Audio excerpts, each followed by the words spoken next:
Precious Father, as we open your word, open our hearts. In Jesus' name, Amen. Okay, maybe let me do a quick summary of what we did last week so that you have an idea where we are going. Okay. I'll quickly go through what we did last week. This was last week's thing. Um, what are spiritual gifts? We tried to define. We found the theological grounds. I'll not go all of that. We identified there were three key passages for spiritual gifts. Romans 12, 6 to 8, which talks about prophecy, ministry, teaching, exhortation, giving, leadership, mercy. And First Corinthians have 12, wisdom, knowledge, faith, healing, miracles, prophecy, discerning of spirits, tongues, interpretation of tongues, apostles, helping, administration, and Ephesians apostle, prophet, evangelist, pastors, and teachers.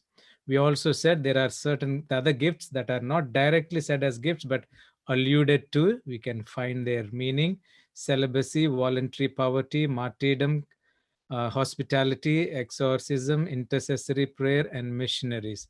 And I explained what they meant.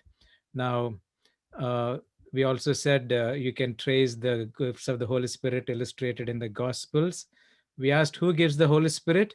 The answer is God, Jesus, through his Spirit. The gifts are from Jesus through the Holy Spirit who acts as an agent. When do we receive our when do we receive our spiritual gifts? When we are reborn, when we accept Jesus Christ as our Savior.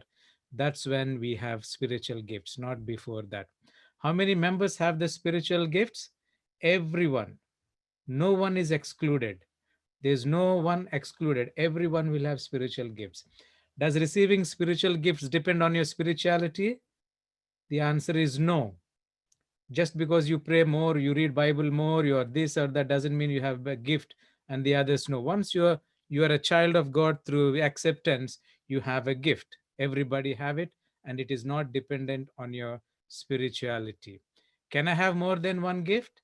Yes. Your God is the Spirit of God is not limited to giving you just one.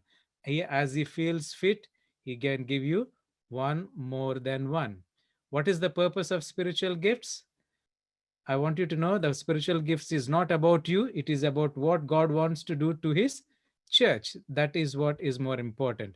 But it has its benefits: personal benefit, church also benefits, and ultimately it benefits for the kingdom of God. The model of operation of spiritual gifts.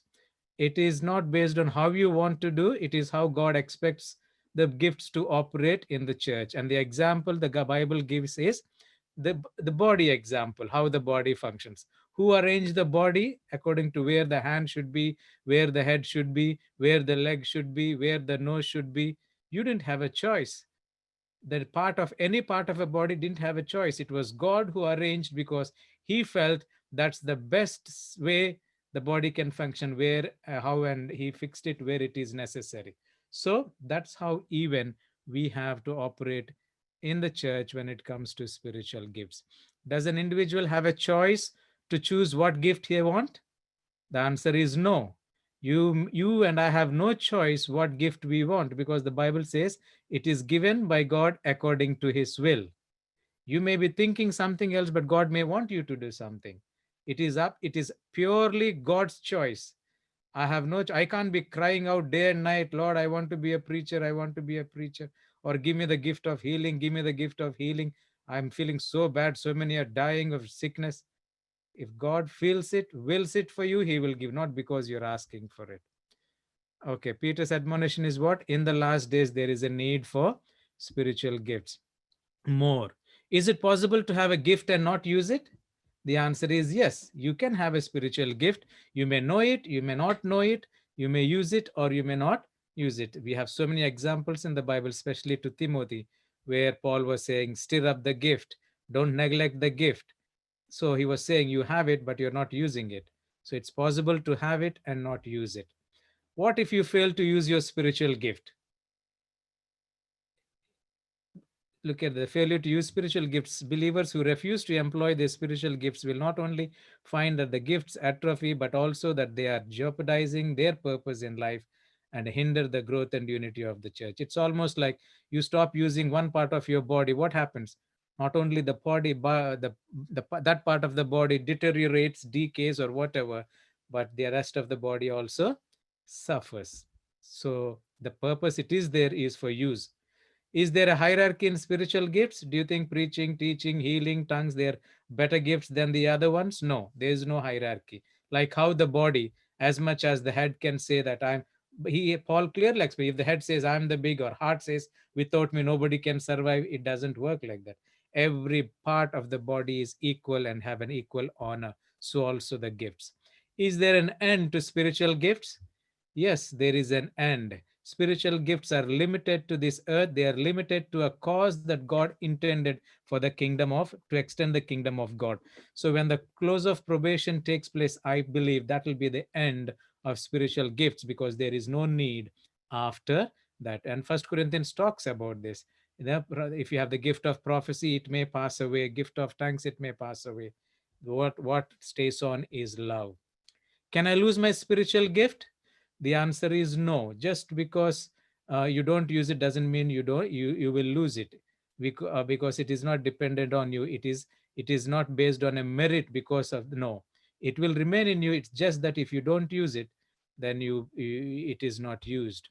Can spiritual gifts be counterfeited? We said yes.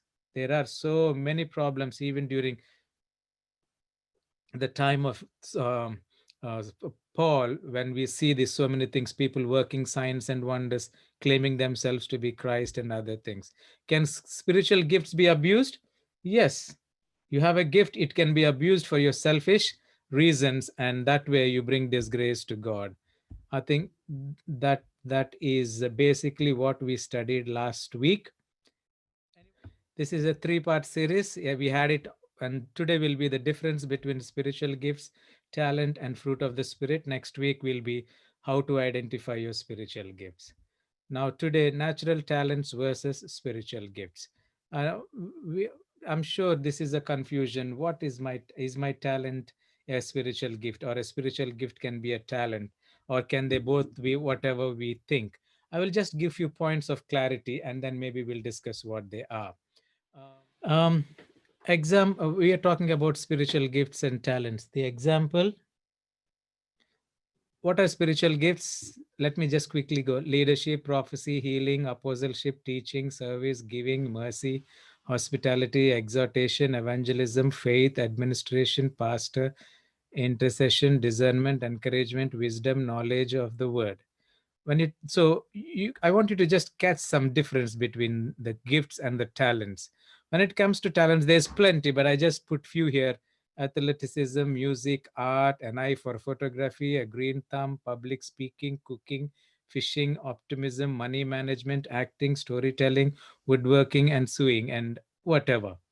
Can you spot some difference between the talents the and the spiritual gifts, the way they are mentioned there? I want you to catch some difference there. Now let's define what spiritual gift is and what is a talent. Definition: a spiritual gift is a special attribute. I want you to get those words. What is it? It's not just an attribute, it's a special attribute, because it is out of your own, it's not from you, and it's not for you. Given by the Holy Spirit, so you have no say on it. That's why it says given by the Holy Spirit. To whom? To every member of the body. You are not a special. All have. Based on what? According to God's grace. It is purely based on God's grace. And for what? For use within the context of the body. There is a space, there is a place, there is a reason why these are given. All those things put together is what is a spiritual gift. What about a talent? This is the best I found: an adequate aptitude or ability over an average, guided to a specific supportive activity or end.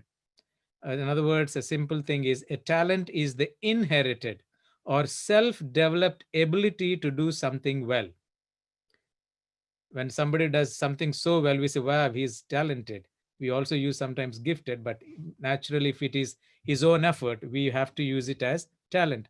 Look at, he's talented. He's a talented musician, or whatever. So it's a talent that is inherited or self-developed, and that's an ability to do something well. Now, a spiritual gift is given at rebirth, whereas a talent is something that you're born with or you worked for. This is the difference. I want you to really get it. The main difference between a spiritual gift and a natural talent is you get the spiritual gift in your second birth or at rebirth when you accept Jesus. But when it comes to a talent, either you're born with it or you develop it. That's what it is. So a person, regardless of his belief in God or in Christ, is given a natural talent as a result of a combination of genetics. Some have natural ability to music, art, or mathematics. If your family is gifted in music, you seem to have that gift in one way or the other. So sometimes the genetics could enhance your natural abilities. Other times the surroundings, for example, growing up in a musical family will aid in one developing a talent. It may not be natural to you, but because the environment that you're growing up is where the music is mostly available, you tend to develop it. Either you have it. I've known so many people, they never know how to read music, and yet they play it so well. Just by ear they play. And our Rosanna, when she was kid, also that's how it was. When she was just 1 year 10 months, she could play with whatever she could hear. She would play. She doesn't know what is C, what is E, nothing, but she would play. Wow! So that is what is like inherited or in the gift, the talent that is given at the birth. Some develop it. They develop an interest. Wow, I like music. So they develop it day by day, working on it because they live there, they may have been the such kind of an environment, or because God desired to endow certain individuals with certain talents. For example, there are certain times that God will give you the talent, may not be a gift but a talent for a specific purpose, like Bezalel in Exodus when they have to make the temple, the Ark of the Covenant, to build the tabernacle in the wilderness. He gave them skills in all types of work. That's what the scripture says. Now, difference between spiritual gifts and talents. Spiritual gifts are received, while talents are inherited or developed. I should have put that word developed as well. Spiritual gifts are acquired by only the saved, while talents are acquired by both the saved and the unsaved. Both have, just you're saved, you may have gifts, and you may even have talents. And spiritual gifts are matured and surprising. That means you don't get them as a small seed and you keep developing until it becomes a fruit. That's not how a spiritual gift comes to you. It comes as a matured. If God wants to give you the gift of tongues, you don't go to a school and learn language after word, and then you start speaking in tongues. Or if God wants to give it of healing, you just don't practice day by day doing something, some kind of gimmicks to get. No, it comes as a mature thing. And it surprises you because you never did it before. It was not there with you before. You have never worked for it, neither craved for it. That's why it is spiritual and it could take you by surprise. What about talents? While talents are developed and they are expected, because the way you do things, the way you work hard, people can see you working hard and say, well, I know she or he is definitely in 2 3 years time will be able to achieve this. I can see the talent in you. By the way we see their work, we can predict this is their talent, or because we can expect. But you can't expect that with a gift because it is not about you. And gifts can be developed, as I said. Four, both spiritual gifts and talents come from God. As much as the talent is developed or inherited, but I want us to know everything comes from God. Because in creation, when He created you, He put that ability in you. Talents can be used selfishly. Gifts are used to serve God's purposes. You have a talent for money, or you have a talent for whatever. You can use it selfishly all for yourself, and still it remains as a talent. But when it comes to gifts, it is not to be used for you, or it is not about you. It is purely to use for God's purposes and for the betterment of His church. That's the difference. Spiritual gifts are focused on building up the body of Christ, while talents can be used entirely for non-spiritual purposes. Are you with me? The talent that you have, not necessary it has to be associated with spirituality. No. How many people we know who are talented, the word gifted is coming, who are talented, the things that they have done, they ridicule God, they abuse God's name, and yet they're so gifted. Musicians, artisans, athletes, sports, and scientists, scholars, how amazing brains, amazing talent, and yet they have nothing to do with God. So it's a natural talent that God has given them. So that's why spiritual gifts are focused on building up the body of Christ, while talents can be used entirely for non spiritual purposes. Talents can be used for personal gain and even in worldly sinful way. If you have a talent, you can use it by hook or crook, or by going in the wrong way, breaking all the rules or whatever, to make, to get what you want with the gift or the talent you have. It is possible because it is yours, your talent. It is for you and you take it to do what you want. But whereas when it comes to spiritual gifts, they are used only to serve God's purposes. The minute you focus a spiritual gift for personal glory or for personal benefit, I think you have lost for the reason, purpose of why God has given it to you. That becomes an abused spiritual gift. Next, spiritual gifts grow the kingdom of God. Talents simply meet your need. Spiritual gifts, what do? They grow the kingdom of God. Every gift that is given to you, you put it to use to grow the kingdom of God. Spiritual gifts help you discern God's specific will for your talent, for your life. Get that one, please. Spiritual gifts help you to discern. Sometimes we wonder what is the will of God for my life. One of the best way to know the will of God for your life is to identify your spiritual gift. That is an indication what God wants you to do. Maybe sometime in future we will do a series on how to know the will of God, but of now I want you to know the best way to identify what God's will for your life is to identify your spiritual gift. Because if it is spirit that is given, it is an indication that's the direction God wants you to go. What about talents? Talents, when used right, are an act of worship commanded by God for all Christians. God has also given the talents, but when you use them, it is almost you're showing your worship and your allegiance to God and being grateful to what God has done to you. A talent begins and ends with you. Get this. What happens to the talent? A talent begins and ends with you. That's all talent is all about. Whereas a spiritual gift recursively propagates the relationship between you, others, and God, and ultimately the purpose is to glorify God. So the talent can just stop with you, but the spiritual gift is not about you. It is not for you. It is always three dimensional. You, others, and God is the purpose of why the gift is given to you. Talent may stand alone, but spiritual gifts work together.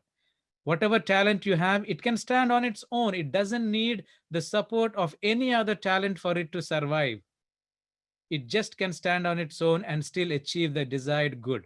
But when it comes to spiritual good, a spiritual gift, we are all dependent on each other. No one spiritual gift can stand on its own and say, that is it. Like how the body, no one part of the body can decide and say, that is it. I will work independently. I don't need the support of this. So I want you to know that's how spiritual gifts are. Talents are an expression of God's common grace to all who have life. That means even talents, as I said in one of my statement, it is given by God. For example, Deuteronomy 8:18 says, it is God who gives you power to become rich. If the gift of money, if the gift of working hard and becoming rich, or whatever the talent you have to become rich, I want you to know, according to Bible, that gift, whether you ask for it or not, whether you acknowledge God or not, the Bible says it is God who gives you the power to become rich. That means every talent, though it is not spiritual, though it is not for God, you must remember when you have a talent, it is also from God. When you see the parable of the talents, it is the owner who gave each of them as he saw it fit. So also every talent you have, whether you have acquired it by birth or you have developed it with your hard work, it is still from God as a gift. Okay, look at this one. This is important. I want you to pay attention now. Can God take a natural talent and make it into a spiritual gift? Yeah, this is where I want you to, this is key to understanding. Can God take a natural talent and make it into a spiritual gift? In other words, when you become a Christian, you already have a talent. Do you think God will just pick the talent and make it into a spiritual gift? Is that something that will happen? I want us to see a few examples in the Bible, and I want to make a statement on this question, if the talent can become a gift or not. Now let's turn to Acts chapter 16. Acts chapter 16. Here is somebody with a talent. Let's see what happens. This is about Lydia, verses 14 and 15. Maybe we can read from verse 11. Acts chapter 16. Therefore, sailing from Troas, we ran a straight course to Samothrace, and the next day came Neapolis, and from there to Philippi, which is the foremost city of that part of the Macedonia, a colony, and we were staying in that city for some days. This is Paul saying. And on the Sabbath day, we went out of the city to the riverside, where prayer was customarily made, and we sat down and spoke to the women who met there. I want you to know that's where Paul met Lydia.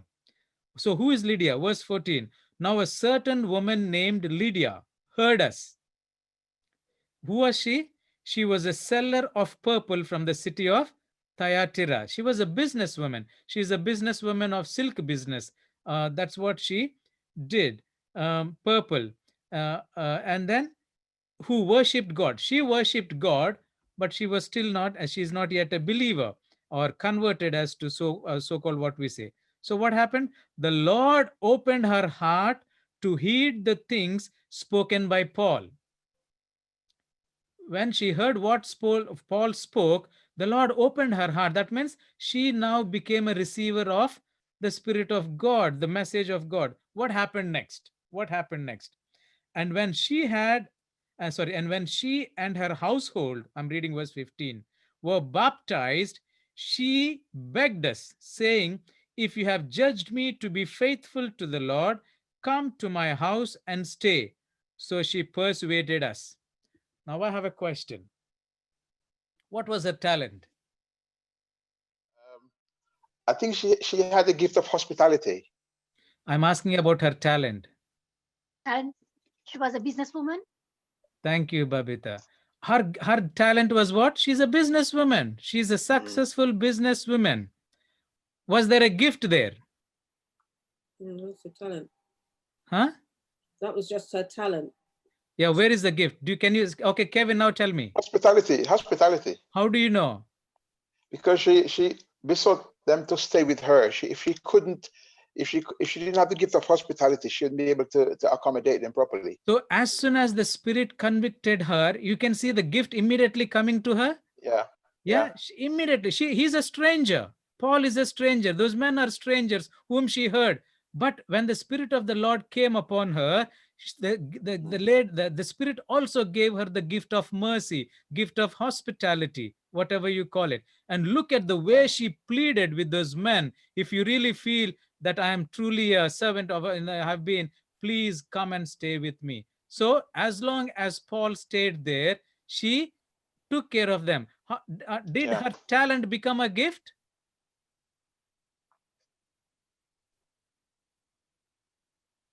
Do you think her talent became a gift? No, talent is a businesswoman. I don't see that, no. Thank you. I want us to, this part I want us to be a bit clear. Yes, her talent remained as a talent.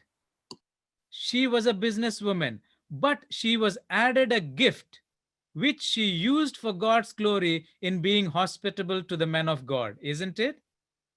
So the talent did not turn into a gift, neither the gift turned it into a talent. They both are there in her. How did she enhance her gift of hospitality? The gift was enhanced by the talent, isn't it? She had enough money. She is rich enough to keep them however long she can. Are you with me? So it is the talent that enhanced her gift. It is not a talent that replaced, neither did the talent disappear and she became a gifted woman in house. No, they both remained separate, but the talent had given her enhancement to use her gift. I hope I made my point clear. Let's look at Philippian jailer, the next story in the same chapter, chapter 16, verses 24 to 34. I will not read the whole story, but we all know that Paul and Silas, they were put in jail, and then at midnight they were singing, and then there was a great earthquake, and the foundations were shaken, and the doors were open. The keeper of the prison, when he got up to see what was there, he couldn't believe that all the doors were open. So he thought that's the it. All the prisoners would have ran away, and now only thing that will happen is king will chop my head off. So he took a sword and he was about to cut off his own head. And Paul, who saw it, stopped him. He said, "Don't do it. All of us are here. None of us escaped." And then he stopped it. And then Paul called with a loud voice, saying, "Do not harm yourself." Verse 29. Then he called for a light, ran in, and fell down trembling before Paul and Silas. Then he brought them, verse 30. And he brought them out and said, "Sirs, what must I do to be saved?"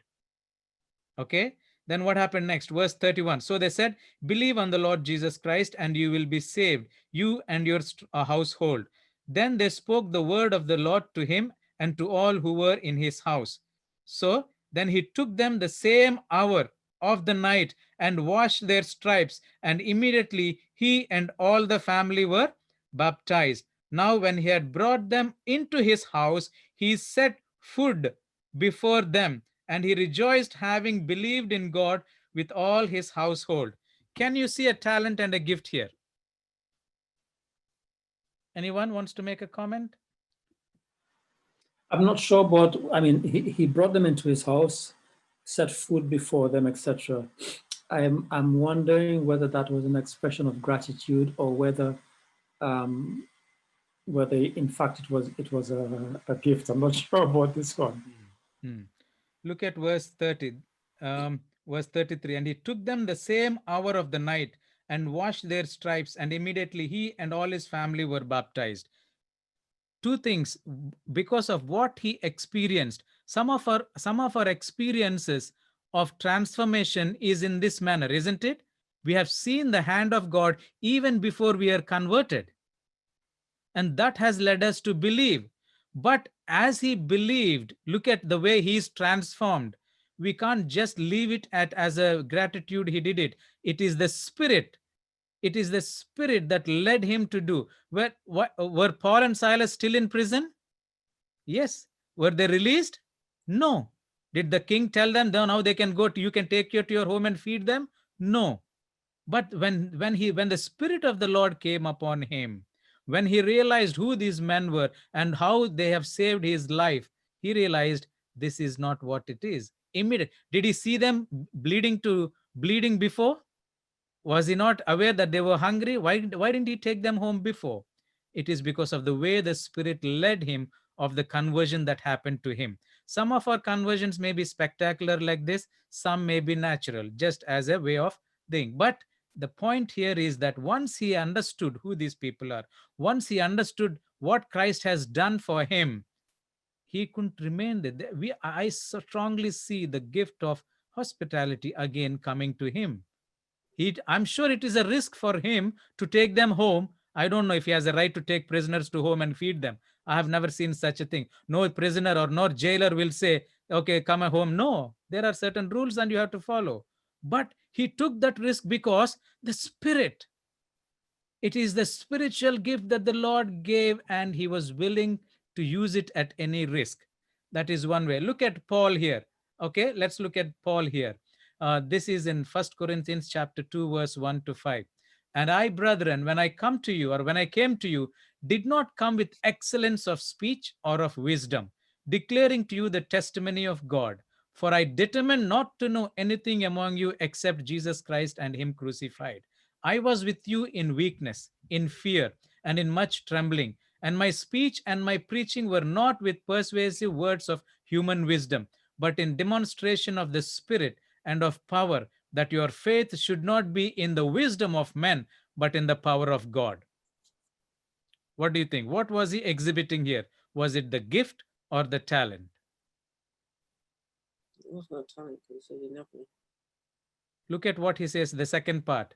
And my speech and my preaching were not with persuasive words of human wisdom, but in demonstration of the Spirit of power, that your faith should not be in the wisdom of men, but in the power of God. I want you to know who was Paul before he was, who was he before he became a Paul? What was he? A scholar, He was a scholar. Pharisee, a great learned man, a debater, isn't it? Where did he get all this wisdom and knowledge? He From one studied of under the Gamaliel. greatest scholars of his time, Gamaliel. That's what he said. I have sat with one of the best teachers of all times, and he's a great orator. He can speak publicly. He can convince people. He can persuade people. That was what his talent was. Now that he got converted and the Lord told him what to do, now that he's preaching, what is he trying to say?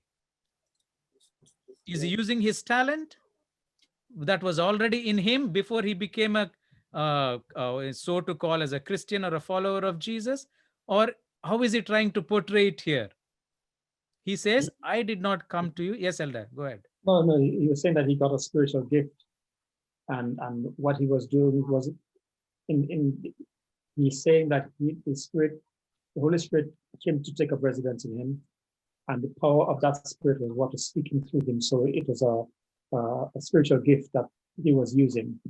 You know why he made that so clear? Because previously he is still a speaker, Yes. and he used those things. He says persuasive. I did not come to you with a persuasive words, because before that was his talent of human wisdom. He was a wise man. He knew everything. But in demonstration of the Spirit of that our faith should not be in the wisdom of man. Before he was boasting of who he was. But now he says, I do it. So how do you now differentiate? He had a gift of preaching or teaching or whatever, speaking, public speaking before, because that was what he was. And now he's become a preacher of righteousness. How is he saying that my talent has turned into a gift? What is he trying to say?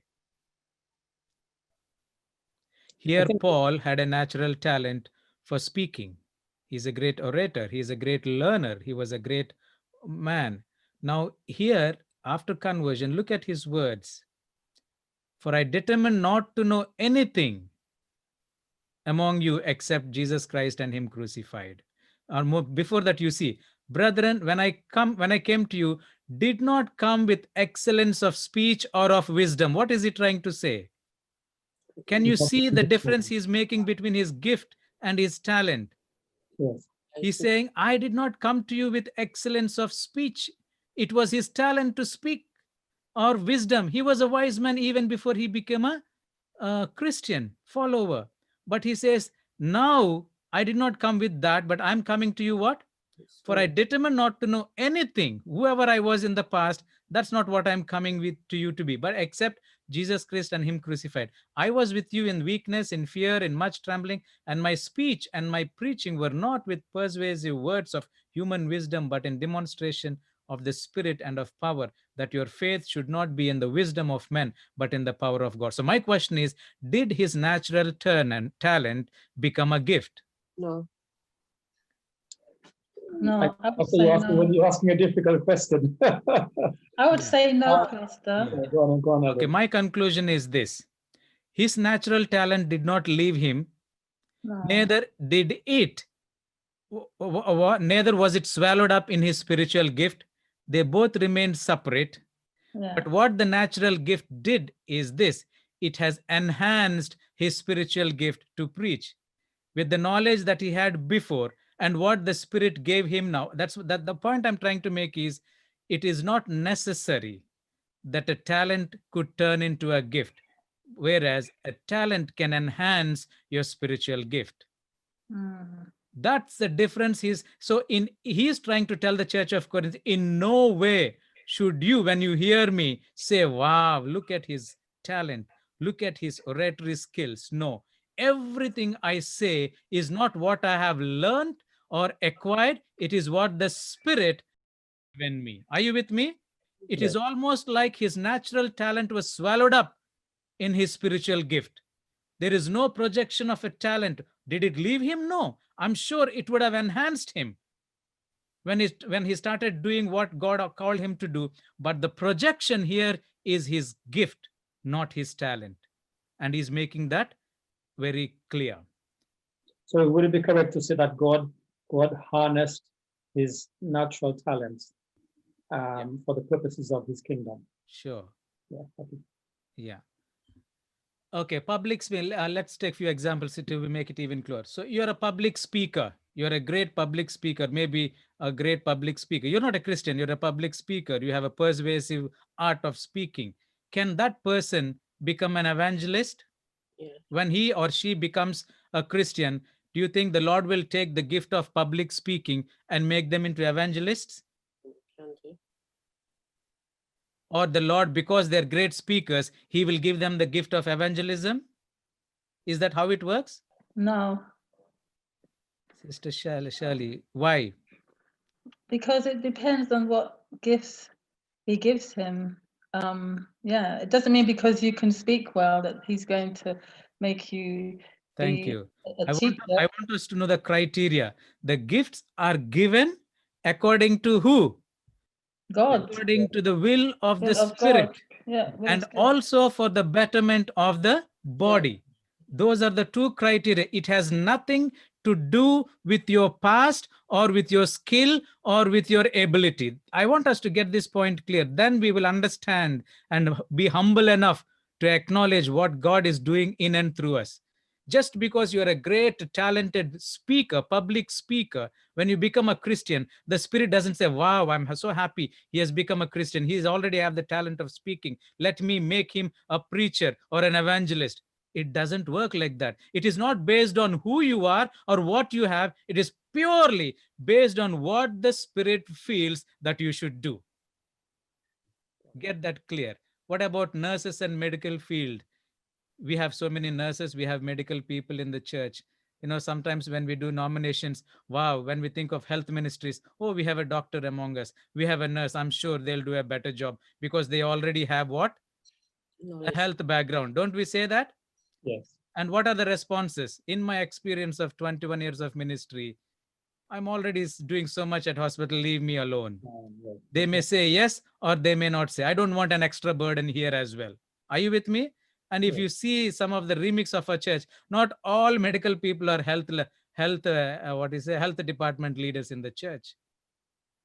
They may have the gift, they may have the talent of nursing, but when it comes to church, they don't want to do it. Maybe because God has not called them to do. It's not that they're bad. No, God wants them to do something of different. So I want us to clarify this part very clearly between a talent and a gift. What about a teacher? Not all those who are in the teaching profession are doing Sabbath school teaching in our school, in our in our churches. Some of them may say, I'm already standing 6 hours every day in the church. Don't give me any more this one. Let me do something else. We may sometimes feel that is the best, but the Spirit doesn't think like we think. We look at a person's skill and decide what we want them to do.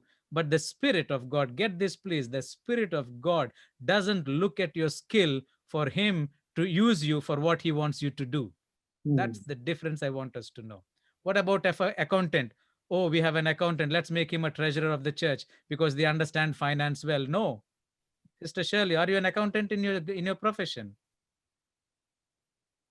No, I'm not. See, no, but the amount of work she does, the amount of care and what she does, can you imagine? She's not an accountant by profession, and yet she works like a full-time person in New Life Church, and also Brother Kelly and Sister Sheila in King's Cross. They are not accountants, and yet they're doing it.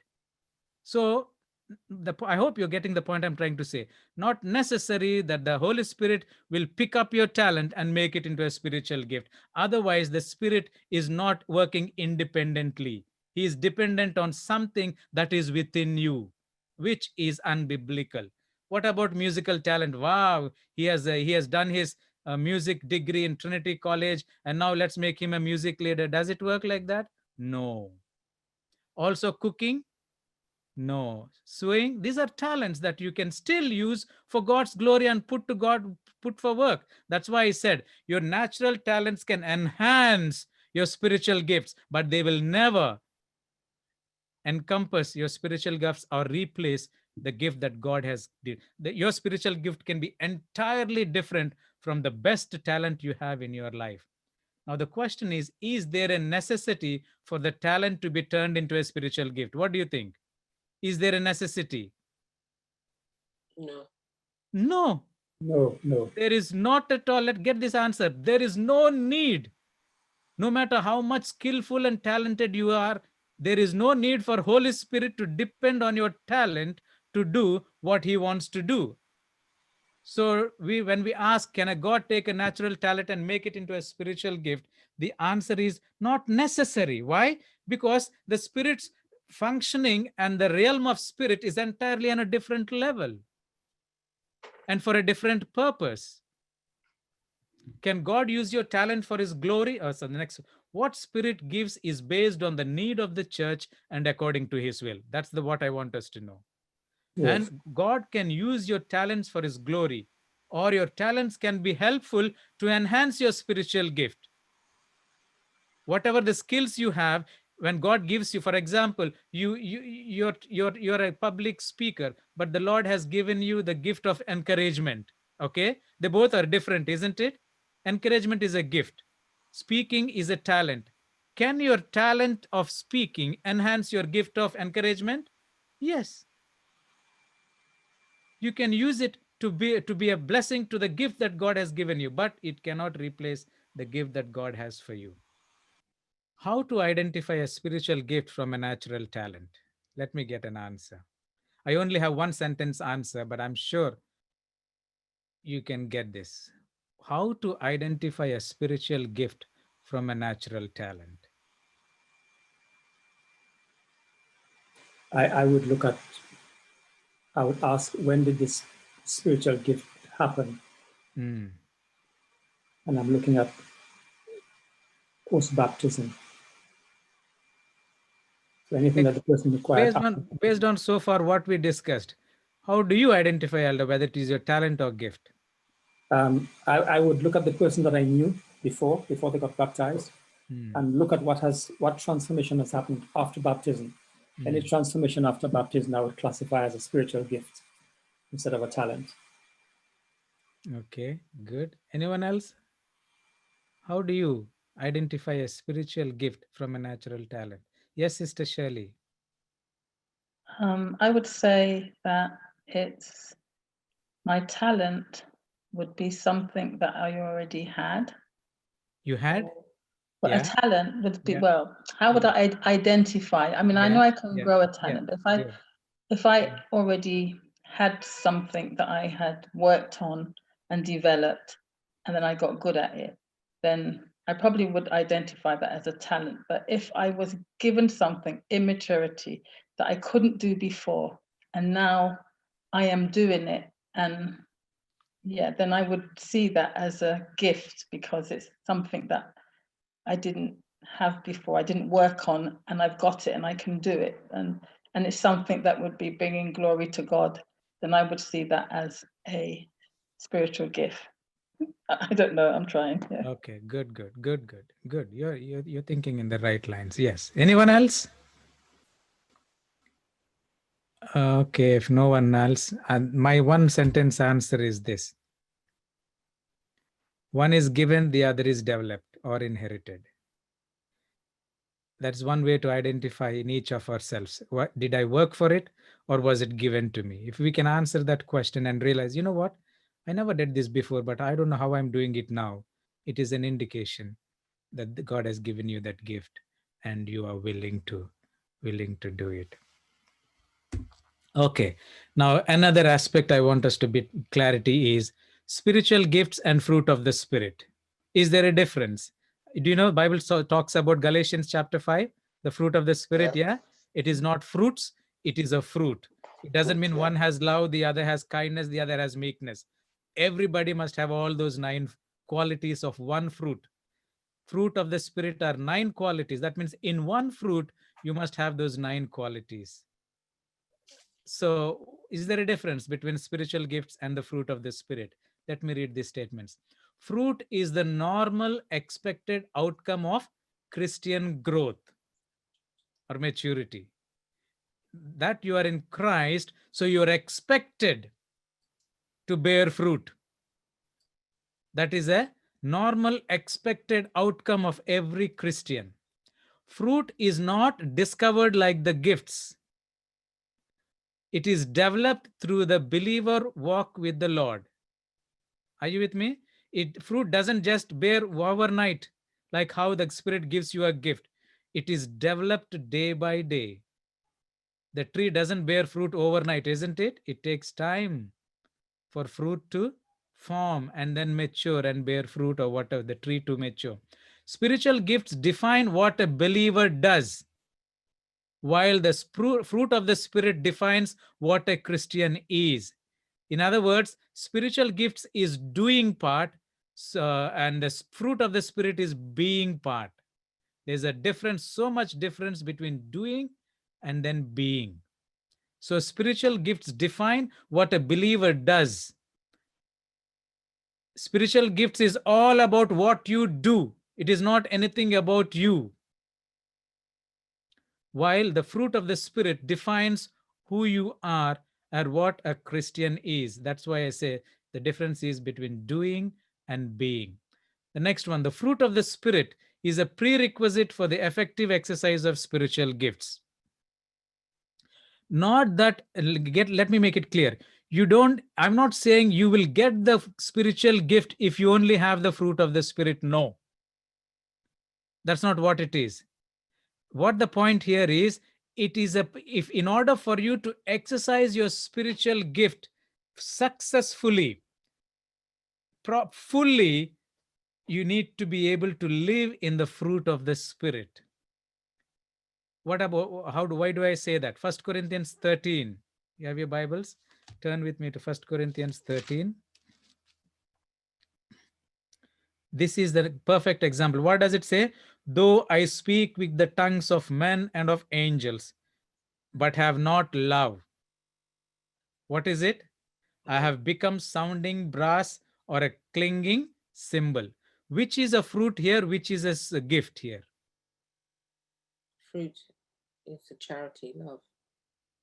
Which is a fruit here? Which is a gift here? In the verse 1. Tongues would the be gift. The spiritual gift is tongue, and the love is what? Fruit of the Spirit. So what is Paul saying? Though I speak with the tongues of men and of angels, but have not love, I have become sounding brass or a clanging cymbal. Now, keeping that in mind, look at the statement I put. Spiritual gifts define, the fruit of the Spirit is a prerequisite for an effective, the word effective I want you to take note, exercise of spirit. You have a gift. For you to exercise it effectively, it must be backed with what? Who you are, your fruit. Look at the next verse, verse 2. And though I have the gift of prophecy and understand all mysteries and all knowledge, and though I have all faith so that I can remove mountains, but have not love, I am nothing. So which is a gift here and which is a fruit here? So you can see, isn't it? It's gift, and the gift of prophecy and knowledge and faith, they're all gifts. And yet he says, no, what's the point of having all those gifts when in practice you don't have love? So that's the point I'm trying to make, the difference or the similarity or how you understand between gifts and fruit is the fruit of the Spirit is a prerequisite for the effective exercise of spiritual gifts. It is not a prerequisite to get the gift, but to use it successfully, it is required. I hope I made my point clear. The next point, spiritual gifts are temporal, while fruit is eternal. How do we know? The same chapter. What does it say? Where there is tongues, they will fade away. Where there is prophecies, they will go away. If you read the whole thing. But what remains? The last verse says, Now abideth faith, hope, and love. These three, but the greatest of these is love. Yes. In other words, the fruit will remain with you. The fruit is nothing but your character. As you always say, there's only one thing that we take it to heaven with us. That is our character, nothing else. Not your gift of tongues or your gift of healing or preaching or teaching. Nothing goes with you. All that goes with you is who you are, what you have been. So spiritual gifts are temporal while the fruit is eternal. Gifts are task oriented while fruit is being oriented. That's what I said, doing and being. And next, spiritual gifts are aptitudes while fruit is your attitude. This is what I call spiritual disciplines versus spiritual gifts. Because sometimes we misunderstand. Just because we do certain things, we think, well, that's the gift that God has given me. I want to clarify on this area as well.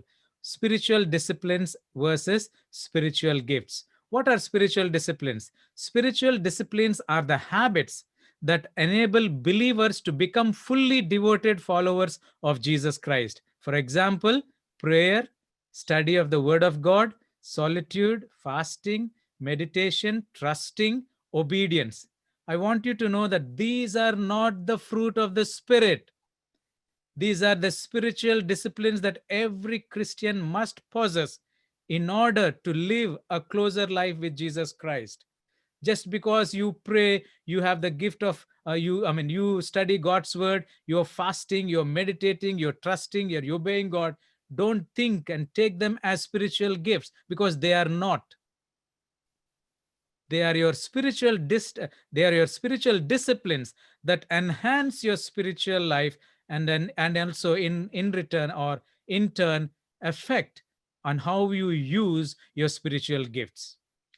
Spiritual disciplines strengthen the individual. The purpose of spiritual disciplines is what? For your personal benefit. Prayer, study of the Word of God, solitude, fasting, meditation, trusting, obedience is for your personal development. Spiritual gifts strengthen what? Others and the individual. The benefit of a spiritual gift to an individual is the last thing. It is not the primary thing. This gift, the benefit of the spiritual gift you have is for the benefit of his church. Of course, you have your personal benefits when you exercise it, but the primary focus of a spiritual gift is not to benefit you. You may have a benefit in it, but it's not to benefit you. It is to benefit the whole body. When it benefits the whole body, it benefits you. So it's the other way around. First them, then you. Whereas spiritual disciplines is for your benefit. The more you pray, the more you read God's word, the more you fast, trust, and obey, you grow in Christ. You grow deeper and deeper and closer and closer. Spiritual disciplines are some of the ways to we receive grace. That's how you receive God's grace on a daily basis, isn't it? More time you spend with God, then you pray, you fast, you obey, you trust, you are receiving God's grace. Whereas spiritual gifts are the specific ways to extend that grace. Do you see the difference? That's why I said gifts is not about you. It is about what you do. So in a gift, you are extending the grace from you to them. But in disciplines, you are receiving the grace. This is what is the difference between spiritual disciplines and spiritual gifts. Is it clear? Any comments or questions?